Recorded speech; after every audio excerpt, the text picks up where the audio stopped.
Hello everyone. Because I am travelling ये video phone से record हो रहा है और इसकी ज़रूरत इसलिए पड़ी क्योंकि जो माहौल बना दिया गया है अभी यूपी टीजीटी इंग्लिश एग्ज़ाम को लेकर, जैसा हम सभी को पता है कि 40 क्वेश्चंस जो थे आउट ऑफ सिलेबस थे, जिसकी वजह से काफ़ी ज़्यादा प्रोटेस्ट वगैरह ये सब हुआ। और अभी एक नए तरह का चीज़ देखने को मिल रहा है कि जो सारे टीचर्स हैं वो आके नया सिलेबस पढ़ाने लग रहे हैं और स्टूडेंट से इनफैक्ट कंट्रीब्यूशन के लिए पैसा मांगा जा रहा है and what not. That is why I am recording this video. और सबसे पहले तो जो सीरियस एस्पिरेंट्स हैं वो चैनल पे जाकर लिटरेरी डिवाइसेस वाला वीडियो देखकर फीडबैक ज़रूर दें और आगे काफ़ी ज़्यादा इससे रिलेटेड कंटेंट इस चैनल पे आप एक्सपेक्ट कर सकते हैं। तो कुछ कमेंट्स मैंने देखे एस्पिरेंट्स के जिसमें वो कह रहे हैं कि इस बार जो है तुक्के से एग्ज़ाम जिन्होंने दिया है, जिनके तुक्के ठीक लगे हैं, वो लोग सेलेक्ट हो जाएंगे और टीचर्स बन जाएंगे।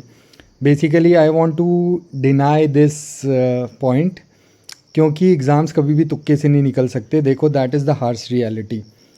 अब ये बात आपकी सही है कि सिलेबस से बाहर का पूछा गया।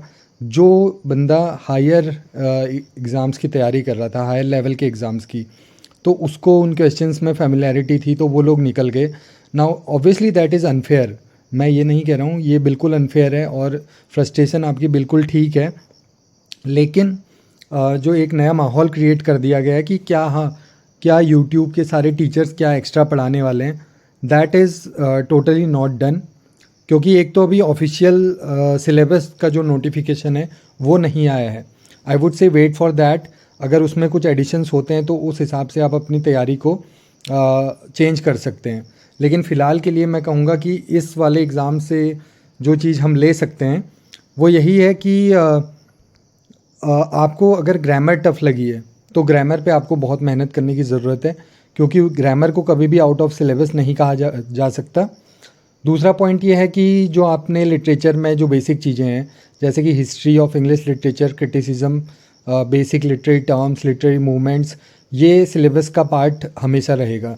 चाहे जो अभी सिलेबस है जो कि उतना ज़्यादा क्लियर नहीं है, बहुत वेग है, उसमें भी आपको ये चीज़ें तो पढ़नी ही है, ठीक है। और जो एक पॉइंट आ रहा है अभी कि सभी लोग बैचेस ज्वाइन कर रहे हैं, कोचिंग ज्वाइन कर रहे हैं, तो मैं आपको बता दूं कि मैंने खुद पीजीटी में सिलेक्शन लिया हुआ है, ना हायर एजुकेशन में सिलेक्शन लिया है। Currently I am an assistant professor. और कोचिंग से कभी भी सिलेक्शन नहीं होता है। Coaching is like foundation. Eventually it comes down to self study also, कि आपने कितना ज़्यादा एक्स्ट्रा पढ़ाई की है, कितनी एक्स्ट्रा डिटेल्स आपको पता है। हर एक एग्ज़ाम, हर एक क्वेश्चन के लिए फ़ाइट हो रही होती है कॉम्पिटिटिव एग्ज़ाम्स में। तो कहाँ पर आप बेहतर साबित हुए वो डिपेंड करता है। दूसरा जो काफ़ी मैं देख रहा हूँ कि कॉन्ट्रीब्यूशंस भी मांगे जा रहे हैं बच्चों से, एस्पिरेंट से, और कि कोर्ट केस होगा।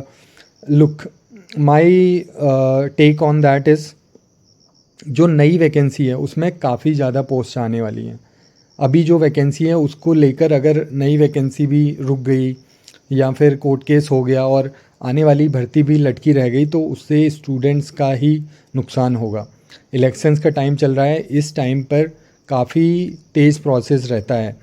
आप 21 वाली भर्ती को जाकर देखिए, उसमें 6 मंथ्स के अंदर पूरी भर्ती कंप्लीट कर दी गई थी, और क्योंकि उस टाइम भी इलेक्शंस का टाइम था।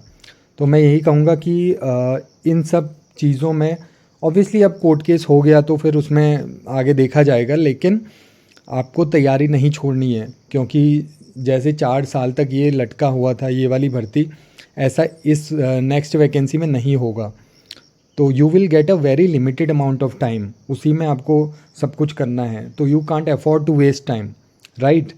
तो मैं यही कहूँगा कि नई वैकेंसी के बारे में भी आप लोग सोचें इस पुरानी वैकेंसी के साथ साथ। और जो तैयारी में चेंजेस हैं वो मैं यही कहूँगा, ग्रामर आप अपनी अच्छी करें अगर आपको ग्रामर मुश्किल लगी थी पिछले वाले पेपर में, और बेसिक बेसिक इंग्लिश लिटरेचर पे ध्यान दें।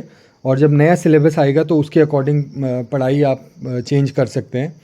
दूसरा, इस चैनल को सब्सक्राइब कर सकते हैं आप, इस पर बहुत इस तरह का कंटेंट पब्लिश किया जाएगा जिससे आपकी बहुत हेल्प होगी। एक वीडियो ऑलरेडी लिटरेरी डिवाइसेस पे हैं, go and watch that and please don't forget to give your feedback. Thank you.